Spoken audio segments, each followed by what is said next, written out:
السلام علیکم reader and listeners, Urdu novels library میں آپ کا ڈھیر سارا ویلکم۔ عشق رومان شاہ بائی حیات ارتضیٰ کی ایپیسوڈ نمبر 60 لے کر حاضر ہوئی ہوں۔ اگر آپ نے ابھی تک میرے اس چینل کو سبسکرائب نہیں کیا تو جلدی سے بھی سبسکرائب کر دیں، لائک اینڈ شیئر کریں اور اپنی رائے کامنٹ باکس میں لازمی دیں۔ اور میرا دوسرا چینل ہے رومانٹک اردو ناول، جس کو بھی جا کے جلدی سے سبسکرائب کریں۔ یہ ناول اینڈ ہونے والا ہے انشاءاللہ، ان قریب اینڈ پہ چل رہا ہے، تو اگر آپ نے کوئی نیو ناول ریڈ کرنا ہے تو پلیز جائیں، جا کے لہو سے لال ریڈ کریں، آپ کو ضرور بہت پسند آنے والا ہے وہ ناول۔ تو اور اس کے علاوہ دوسرے چینل پر جانے سمجھنا چل رہا ہے، وہ بھی اینڈ پر چل رہا ہے۔ اس کے بعد وہاں پر مالا ہوگا بائی نمرہ احمد کا۔ تو اگر آپ نے کوئی اور ناول نریٹ کروانا ہے تو پلیز مجھے کامنٹ باکس میں پن کر کے بتا دینا۔ اور اس چیز کا بھی خیال رکھا کریں کہ بعض دفعہ آپ لوگ مجھے اپنی ریکویسٹ بھیج رہے ہوتے ہیں تو میں بہت مجبور ہو جاتی ہوں، کیونکہ رائٹرز جو ہیں وہ پرمیشن نہیں دیتی ہیں، پھر میں وہ نہیں کرتی۔ تو اس کا مطلب یہ نہیں کہ میں آپ لوگوں کی ریکویسٹ جو ہے وہ دیکھتی نہیں ہوں یا رائٹر سے بات نہیں کرتی ہوں۔ کچھ رائٹرز بہت اچھے ہوتے ہیں جو ساتھ کے ساتھ پرمیشن دے دیتے ہیں، کچھ نہیں دیتے، تو وہ ان کی مرضی ہے، ان کی چیز ہوتی ہے۔ تو اس چیز کو آپ سمجھا کریں، ٹھیک ہے؟ چلیں جی، آپ کا ٹائم نہیں ضائع کرتے، چلتے ہیں ناول کی طرف۔ چلیں اسٹارٹ کرتے ہیں۔ رومانچ کی آواز میں وہی مضبوطی تھی جو ہمیشہ میرت کو حوصلہ دیتی تھی، مگر اس لمحے وہ بکھر چکی تھی۔ کیا تمہیں مجھ پر یقین نہیں جو اس گھٹیا انسان کے سے رحم کی بھیک مانگ رہی ہوں؟ میرت کے آنسو ٹوٹ کر گرے، اس کے ہاتھ بے اختیار جڑ گئے۔ شاہ، وہ میرے بچے ہیں، میں اپنے بچوں کو نہیں کھو سکتی۔ ایک بار پہلے بھی رائن کو کھو چکی ہوں۔ شاہ پلیز، کاشان رضوی کے ہونٹوں پر زہریلی مسکراہٹ گہری ہو گئی۔ ہا، دیکھو اس نے تمہیں کیا سے کیا بنا دیا ہے۔ بہادر میرب ملک کہاں گئے؟ تم ایسی تو نہ تھی، اس کا کہتا جیسے میرب کے سب کو توڑ رہا تھا۔ چپ چپ کر جاؤ، میرب کی آواز ایسے گونجی جیسے کوئی زنجیر ٹوٹ کر گری ہو۔ خبردار سے ایک لفظ بھی کہا۔ تم جانتے کیا ہو میرے بارے میں؟ تمہیں لگتا ہے کہ شاہ نے مجھے بدلا ہے؟ نہیں، میں خود بدلی شاہ کے لیے، کیونکہ میں ان سے محبت کرتی ہوں۔ کہ آنکھوں میں شدید نفرت تھی، الفاظ شعلوں کی لپک رہے تھے۔ میری آنکھوں کو کبھی رومان شاہ کے سوا محبت کے لائق کوئی لگا نہیں سکتا۔ اور تم تو اس کے قدموں کی دھول کے برابر بھی نہیں ہو، اور خود کو میری محبت کے قابل سمجھتے ہو۔ کاشان کا چہرہ سخت ہوا جیسے یہ طوفان اس نے سوچا نہ تھا۔ گھٹیا انسان، سالوں پہلے میری زندگی سے دفع ہو گئے تھے، پھر کیوں آئے ہو؟ میرے کے الفاظ آخری ضرب تھے، وہ رومان شاہ کی آنکھوں میں عجیب سی تسکین تھی۔ کیا یار، کیا کر رہی ہو؟ کیوں جھوٹ بول رہی ہو؟ سینہ تان کر سچائی کا سامنا کرو یار۔ ہمارے بیچ میں جو ہے وہ ہے۔ وہ شیطانی پتے پھینکتے ہوئے غلط فہمی پیدا کرنے کی کوشش کر رہا تھا۔ کاشان رضوی کی زہریلی آواز سمندر کی سرکش لہروں پہ تحلیل ہو رہی تھی۔ ہوا کی خنکی میں بھی اس کی خباثت کی تپش تھی۔ ہمارے پیار بھری ملاقاتیں، محبت بھری تقربتیں بھول چکی ہو؟ مجھے تم سے یہ ایسی امید تو نہیں تھی میرب۔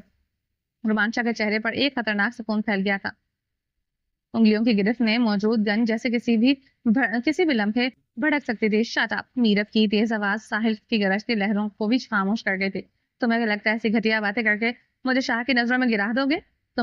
تمہاری یہ گندی چالیں ہم پر اثر نہیں کرتی۔ کاشان نے زہریلی مسکراہٹ کے ساتھ قدم آگے بڑھایا۔ اچھا، تو پھر اس نشان کو جھوٹا ثابت کر دو جو اس دن لفٹ میں نے تمہاری گردن پر دیا تھا۔ ہوا کے جھونکے بھی جیسے ایک لمحے کو سب کچھ رک گیا تھا۔ رومانچا کا ہاتھ ہوا میں بلند ہوا اور گن والے ہاتھ کو کاشان رضوی کے سر پر زور سے دے مارا۔ کاشان کے سر سے خون کے فوارے پھوٹ رہے تھے، مگر وہ دیوانوں کی طرح کہکے لگا کر ہنس رہا تھا۔ اسے چوٹ لگنے کی سے بھی کوئی فرق نہیں پڑا تھا۔ اس کے آدمی تیزی سے آگے بڑھے تھے، مگر اس نے ہاتھ اٹھا کر اسے روک دیا تھا۔ رومان شاہ کی سیکیورٹی اہلکار تک مجبور تھے، کیونکہ رومان شاہ کے بچے اس کے کمینے کی قید میں تھے۔ میرے خیال سے میرے دیے ہوئے پیار بھرے وہ نشان چھپانے کی بہت کوشش کی ہوگی۔ پھر کیا ہوا؟ تم نے شوہر کی نظروں میں چھپا لیا یا اس نے دیکھ لیا؟ میرا کی سانسیں بے ترتیب ہوئی۔ رومان شاہ کی آنکھوں میں سرد چمک ابری۔ گن کی نال سیدھا کاشان کی پیشانی پر جا ٹکی۔ تمہاری زبان تمہاری موت بن سکتی ہے کاشان۔ رومان شاہ کی آواز میں اتنی وحشت تھی کہ کاشان کے آدمی بھی ایک پل کے لیے پیچھے ہٹے۔ اگر رومان شاہ اپنی اولاد کی زندگی عزیز نہ ہوتی تو اس وقت اس کی پسٹل کی تمام گولیاں کاشان رضوی کے سینے میں گھپ چکی ہوتی۔ مجھے اپنی موت سے کوئی ڈر نہیں، لیکن تمہاری زندگی کا ہر لمحہ جہنم بنانا جانتا ہوں۔ تمہیں تڑپتا ہوا دیکھ کے مجھے بہت اچھا لگ رہا ہے۔ تم جتنا مرضی تڑپ لو، مگر اسے میرے پاس آنا ہوگا۔ پتا ہے کیوں؟ کیونکہ یہ میری ہے۔ سمندر کی لہریں تیز ہو چکی تھی، جیسے جنگ کے اعلان کی گونج میں شامل ہو رہی ہو۔ رومان شاہ کی انگلی ٹریگر پر سخت ہوئی۔ غصے سے رومان شاہ کی آنکھیں لال انگارہ ہو چکی تھی۔ غصے کی شدت کا لاوا کسی وقت بھی پھٹ کر تباہی مچا سکتا تھا۔ جتنا صبر وہ کر رہا تھا، اس سے زیادہ صبر رومان شاہ کے اندر نہیں تھا۔ کاشان رضوی کے گھٹیا الفاظ سن کر رومان شاہ کا خون کھول رہا تھا۔ میرب میری تھی اور ہمیشہ میری رہے گی۔ تمہاری شکل پر سالوں پہلے اس نے تھوکا تک نہیں۔ یہ بات میں اچھی طرح سے جانتا ہوں، اس لیے یہ گھٹیا پینترے استعمال کرنا بند کر دو، اس سے کوئی فائدہ نہیں ہوگا۔ فائدہ ہوگا اور ضرور ہوگا۔ کاشان رضوی کی زہریلی آواز سمندر کی گرج میں گھل رہی تھی۔ رومانچا کاشان رضوی کے ضبط کا امتحان لے رہا تھا۔ سامنے دیکھو، اپنی بیٹی کی حالت دیکھو جو دل کی مریض ہے، بے ہوش ہو رہی ہے، اگر زیادہ طبیعت خراب ہوئی تو وہ مر سکتی ہے۔ اور اوہ پھر تم کیا کرو گے رومانچا؟ وہ تنزیہ مسکرایا جیسے ہر لفظ کے ساتھ زہر انڈیل رہا ہو۔ کچھ نہیں کر سکو گے تم، جب وہ مر جائے گی اسے لے کر جا کر دفنا دینا۔ ویسے بھی وہ کون سی تمہاری سگی بیٹی ہے؟ رومانچا کی نظریں آیت پر گئی اور وہ پل جیسے اس کے اندر سب کچھ توڑ گیا تھا۔ آیت، اس کی دھڑکنیں لرز گئیں کیونکہ آیت خوفزدہ ہو چکی تھی، اس کی آنکھیں حیرت اور درد سے پھیل چکی تھی، سانسیں بھاری ہونے لگی۔ وہ لڑکھڑا کر ٹھنڈی ریت پر گر گئے۔ رات کی خنکی بڑھ رہی تھی مگر اس وقت رومانچا کے اندر ایک طوفان اٹھ چکا تھا۔ یہ رات جیسے قیامت کی رات بن چکی تھی۔ اسے ترکی میں ہونے والا وہ حادثہ یاد آیا جب وہ ایک طرف اس کا بیٹا تھا اور دوسری طرف میرب، اور وہ بے بس تھا۔ دیکھو وہ صحیح، تمہاری بیٹی مر رہی ہے۔ کاشان رضوی کا کہکا گونجا، ویسے بھی وہ تمہاری سگی بیٹی نہیں ہے، اس لیے تم کچھ نہیں کرو گے۔ چپ کر جا کاشان، میرب بے قابو ہو چکی تھی، اس کی چیخیں رات کی فضا میں لرز رہی تھی۔ چھوڑے مجھے، جانے دیں، مجھے آیت کے پاس جانا ہے۔ وہ رومانچا کے ہاتھ سے اپنا ہاتھ چھڑوانے کی کوشش کر رہی تھی مگر رومانچا نے مضبوطی سے اسے تھام رکھا تھا۔ میرب خبردار، اگر ایک قدم بھی آگے بڑھانا۔ رومانچا اچھی طرح سے جانتا تھا کہ کاشان رضوی کچھ بھی کر سکتا ہے۔ وہ میرب کو ایک لمحے کے لیے بھی خود سے الگ نہیں کرنا چاہتا تھا مگر میرب کی بے قراری انتہا پر تھی۔ وہ پوری طاقت سے رومانچا کو دھکا دے کر آیت کی طرف بھاگی۔ وہ یہ لمحہ تھا کہ جس کا کاشان رضوی کو انتظار تھا۔ کاشان نے موقع سے بھرپور فائدہ اٹھایا۔ اس کے آدمیوں نے فوراً رومانچا پر جال پھینک دیا۔ شیر کو قابو کرنے کی پوری سازش رچی جا چکی تھی۔ رومانچا جال میں قید ہو چکا تھا مگر اس کی آنکھوں میں موجود وحشت اب بھی باقی تھی۔ دوسری طرف بھاگتی ہوئی میرب، اس کا ہاتھ کاشان نے تھام لیا۔ کہاں جا رہی ہو میرب؟ وہ زہریلی مسکراہٹ کے ساتھ بولا۔ آیت بے ہوش پڑی تھی، کرائم رو رہا تھا اور رومانچا کو تو گیدڑوں نے گھیرا ہوا تھا مگر شیر اب بھی کمزور نہیں پڑا تھا۔ بہت بڑی غلطی کر دی تم نے کاشان، وہ دہاڑا تھا۔ رومانچا کی پسٹل سے نکلنے والی گولیاں اس کے آدمیوں کو چھلنی کر رہی تھی مگر کاشان رضوی بھی پوری تیاری کے ساتھ آیا تھا۔ رومانچا نے سیکیورٹی اہلکاروں کو زخمی کر دیا تھا۔ اس کے پاس کوئی اور راستہ نہیں تھا کیونکہ رائم اور آیت کی زندگی پر داؤ پر لگی تھی۔ یہ رات خون مانگے گی کاشان۔ رومانچا کی آنکھوں میں موت ناچ رہی تھی۔ مجھے جو چاہیے تھا وہ مل گیا ہے۔ کاشان رضوی کی مکرو مسکراہٹ گہری ہوئی۔ وہ میرب کو بازو سے کھینچتے ہوئے اپنی گاڑی کی طرف لے جا رہا تھا۔ میرب کی آنکھوں میں بے بسی کا سایہ اترا، دل تڑپ اٹھا۔ اسے اپنی غلطی کا شدت سے احساس ہو رہا تھا۔ نہیں، میں نے کیا کر دیا؟ مگر وقت ہاتھ سے نکل چکا تھا۔ اس کی عزت، اس کی بقا سب کاشان رضوی کے ہاتھوں میں تھا۔ رومانچا جال میں قید تھا مگر شیر کا غرور ابھی ٹوٹا نہیں تھا۔ رک جا کاشان، ورنہ تمہارا وہ حشر کروں گا کہ تمہیں موت بھی نصیب نہ ہو۔ مگر کاشان کہکا لگا کر آگے بڑھ چکا تھا۔ جال میں پھنسے شیر دہاڑ سکتے ہیں مگر حملہ نہیں کر سکتے۔ کاشان ہنستے ہوئے بولا۔ اس کے آدمی رومانچا پر قابو پانے کی کوشش کر رہے تھے مگر رومانچا جال میں قید ہو کر بھی ان کی ہڈیاں توڑ رہا تھا۔ میرب کی آنکھوں سے آنسو بہنے لگے تھے۔ اس نے ہاتھ بڑھایا، شاہ پلیز مجھے بچا لے، چیخی مگر کاشان نے زبردستی سے گاڑی کے اندر دھکیلا۔ نہیں بچا سکتا ڈارلنگ، کاشان سپاک لہجے میں بولا۔ تم میری تھی اور اب میرے پاس واپس آ چکی ہو۔ دروازہ زور سے بند ہوا جیسے تقدیر کی مہر لگ گئی ہو۔ رومانچا کا جنون انتہا کو پہنچ چکا تھا مگر اسی لمحے پٹاخ ایک بھاری ضرب اس کے سر پر پڑی۔ یہ پسٹل کا بٹ تھا۔ رومانچا کی آنکھوں کے آگے اندھیرا چھانے لگا۔ کبھی کبھی جب لگتا ہے کہ سب ختم ہو چکا ہے تب خدا کسی فرشتے کو انسان کے روپ میں بھیج دیتا ہے۔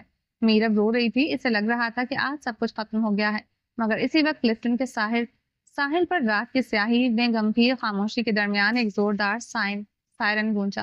تیز روشنیوں کی اندھیرے کو چیر کر ماحول کو روشن کر دیا۔ شاہمیر ملک پوری فورس کے ساتھ وہاں پہنچ چکا تھا۔ یہ سب رومانچا کی عقل مندی کا نتیجہ تھا۔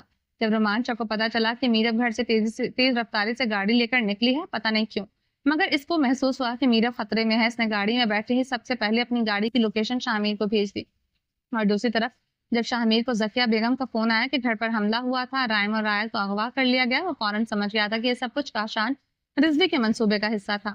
گھیر لو ان سب کو، شاہمیر کا حکم بلند ہوا تو فورس نے کاشان رضوی کے آدمیوں کو گھیرے میں لے لیا۔ کاشان رضوی کی آنکھوں میں پہلی بار خوف ابھرا تھا۔ اس کے آدمی بوکھلا گئے، یہ سب کیا ہو رہا ہے؟ وہ غرائے مگر جواب میں شاہمیر نے اپنی گن رسید کی اس کی طرف۔ جو تمہارے ساتھ ہونا چاہیے تھا وہی ہو رہا ہے کاشان رضوی، اب بازی پلٹ چکی ہے۔ کاشان رضوی، تمہاری بربادی کا وقت آ چکا ہے اور اب شیر جال سے آزاد ہونے والا ہے۔ شاہمیر کے آدمی نے